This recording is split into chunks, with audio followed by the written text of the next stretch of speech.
God save the Queen. God bless America. Wait, why isn't it God saves the Queen or God blesses America? Let's ask Dr. B. God bless America and God save the Queen are two examples of the subjunctive mood. There are three moods in English, and moods help to identify the speaker's attitude. The first mood is the indicative mood, which we often use for statements, facts, and questions. For example, he goes to school every day, the earth revolves around the sun, and what is your name? Then we have the imperative mood, which is used for commands like sit down, listen, stop that. Finally, we have the subjunctive mood, and the subjunctive mood is more common in American English than British English, and the subjunctive mood is used to express unreal or hypothetical situations, extreme emotion, demands, requests, and doubts. Stay tuned as we go through the subjunctive mood together. A few days ago, I came on YouTube and I came across this question from a viewer. I realized immediately that this was the subjunctive mood, but the student had never heard or even learned about the subjunctive mood. So I knew I had to come on here and make a video just for you. Now, as we can see from the example, the subjunctive is often used in situations where we request, demand, or suggest something. And we use the subjunctive following verbs like ask, demand, insist, request, require, recommend, and suggest. Of course, there are more verbs that you can use the subjunctive with, but these all show a recommendation, a suggestion, or demand. Let's look at some examples. The teacher insists that he do his homework. Now, as we can see from here, whether the subject is plural or singular, we always use the base form of the verb.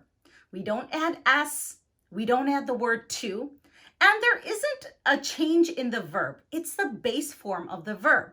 Subjunctives can be used to express past, present, or future situations, and we'll use the base form of the verb. The second use of the subjunctive is pretty common to most students, and it's used in hypothetical or unreal situations.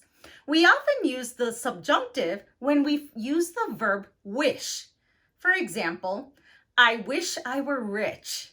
In this case, instead of saying I was rich, we use were because this is a hypothetical situation. It's unreal. And so this is the past form of the subjunctive. We also use it in the second conditional form.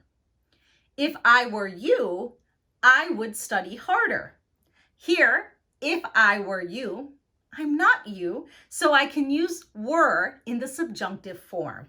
The third use of the subjunctive is in sentences where we are following an adjective that shows a strong degree of necessity or demand.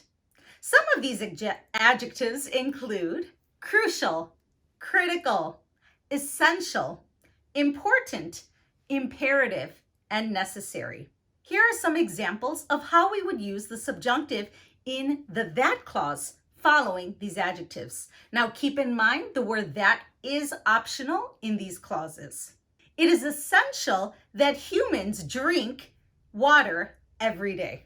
It is necessary that he arrive on time. Now, whether you are talking about a singular or plural subject, you will use the subjunctive form, which is the base form of the verb in question. The fourth use of the subjunctive is in phrases that show a strong emotion or a strong wish. Here are some examples of those set phrases. God save the Queen. God bless America. Heaven help me. Jesus take the wheel.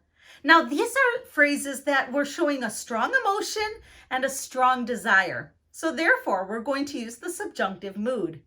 Now, if you got value out of this video, don't forget to hit that like button.